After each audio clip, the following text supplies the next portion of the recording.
Good evening, world. Welcome to Sports Chat with Matt on your Tuesday night. How are you doing? I bet you're doing fantastic. As you can tell, I'm kind of fantastic. I had a really good day today. Today was just really this is why I love Tuesdays. I don't know what it is about Tuesdays. Sundays, of course, because of the whole church thing and relaxation. But Tuesdays also kind of give me that too. Um, I didn't do a heck of a lot today, other than what I normally do for this show and the other the morning time thing. Um, I did quite a bit of research today, but that I can do through my Zoom, and it's not like exhausting work or anything like that. So, like I have to walk, up a hill, and go on top of a mountain to get reception, and nothing like that. But I did have to read a few articles. Um, to get the insight on this new acquisition for the Braves. And as most of you know, I'm a huge Braves fan. See, right there it says Braves, and I'll prove it. Braves, you see, but I don't like wearing it like this. Anyway, I'll start back because that looks cooler. Well, to me it does anyway. Okay. And technically I could go there and grab my Braves sunglasses to make to give the whole little look, but I'm not going to do that. Anyway, good. Like I said, in Braves country, good news today. We got ourselves a veteran pitcher. Good job, Braves. His name is Gavin Floyd. Now, you may not have heard of him before, like me. I never. When I read the headline, I'm like, "Ooh, cool! The Braves signed somebody. Who they signed?" And it said Gavin Floyd. I'm like, "Great, Gavin Floyd. Who?" I had no idea who he was. And so I did spend the day researching who he is. And he's actually a real good pickup, I think. And plus, the Braves just got him for 1 year. They didn't sign this multi-year deal like they have with other free agents who are now locked in and can't be traded because they making too much money. Like Dan England, like B.J. Upton. Actually, I'm not too hard on B.J. Upton. I really think B.J. Upton's going to have a good year. I think last year, first year of the Braves, he's kind of putting too much pressure on himself. And plus, his brother Justin has such a great year. And started off such a great year, knocking home runs out of the park and yada yada yada. And I think Justin got the spotlight instead of B.J. And I think B.J. Upton was just trying to live up to his brother's, you know, to where his brother was playing, and because he was trying too hard, he didn't do as well. But I really think B.J. Upton's going to have a great year this year. That's just me, and I'm a homer, and I'm a Braves fan, so get used to it. Dan Uglo, he on the other hand, wow. Can we just trade him for like equipment, like a dozen baseballs, and just here you, but not a whole lot of teams are really interested in Dan Ugla because he does have such a kind of big contract, and he for the last couple of years has kind of tanked, just and not too many want to touch that. I'm willing to give Dan Ugla the benefit of the doubt that okay he'll you know maybe he'll come back and do something this year. Plus the Braves have other second basemen in their farm system who will step in because Freddie Gonzalez, the manager of the Braves, he'll be under tremendous pressure if the Braves don't start off well and do well like they did last year. And of course, I don't have a crystal ball, and I'm not a mind reader, but I think a lot of the Braves struggles, if they do struggle early, will go on B.J. Upton and Dan Ugla.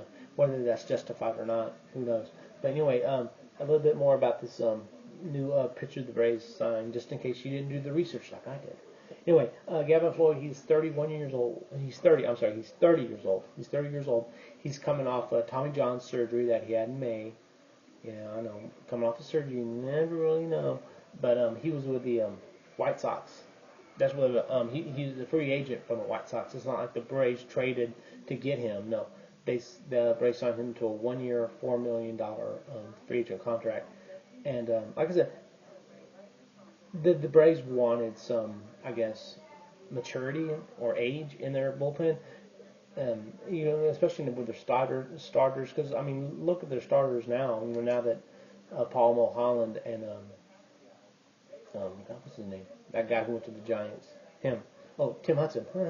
After he, they had Mike Minor in the starting rotation pool. They had Mike Minor, Julio Teheran, Alex Wood, Chris Medlin, Brian Beachy. They have pitchers, but they're just not established. Elderly pitchers, I guess, is the term. And so they're hoping that Gavin Floyd can, kind of fill that void. Keep in mind he is coming off of Tommy John surgery, and I read that they are expecting Gavin Floyd, to be, pretty much back to ready to go in May. So he won't necessarily be in the starting lineup at first in April, the first month of April. I personally think April is kind of that's when your team, for that whole month, you can kind of see, okay, is this good? Is this bad? Like last year, the Braves had a fantastic April. Good job, Braves. And they went on to, win the division. And, won the division. But we lost in the first round of the playoffs, but let's not talk about that. Anyway, I think, once, the April's over and the Braves are going to, and I consider a good April to be above 500. Like, even if it's just 2 or 3 games above 500, as long as you're above 500, you're doing good, Braves. So, and then if Gavin Floyd, if he comes back and he's as good of a pitcher as I've read that he is, and he can be, especially coming off of the Tommy John surgery, he should be just fine. So that's what that is. Anyway, and as you can tell, I love talking about baseball. I could talk about baseball like all day, and I will one day. I will talk nothing about baseball, but we got a while to go until baseball. April is, it's getting closer. But it's still, we're still in December. But anyway, but pitchers and catchers report to Braves camp February 16th. Oh, and then March, I think 1st or something is preseason. So, technically opening season is not until March 31st or April 1st. I don't know, one of those days. But the scrimmage games, the Grapefruit League, I think is what it's called. That starts in May. In March. And so, once that starts, that's going to be pretty much, to me, is going to be, okay, baseball season's here, let's go.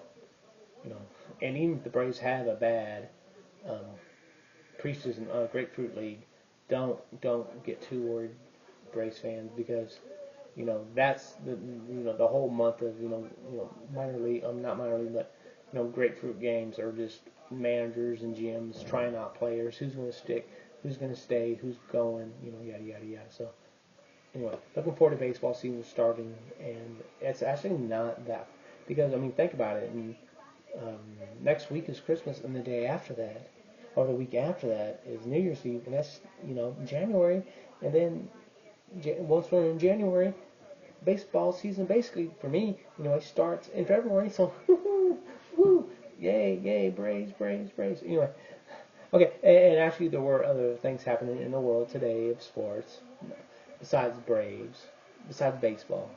Yeah, the Yankees signed someone too, but who cares?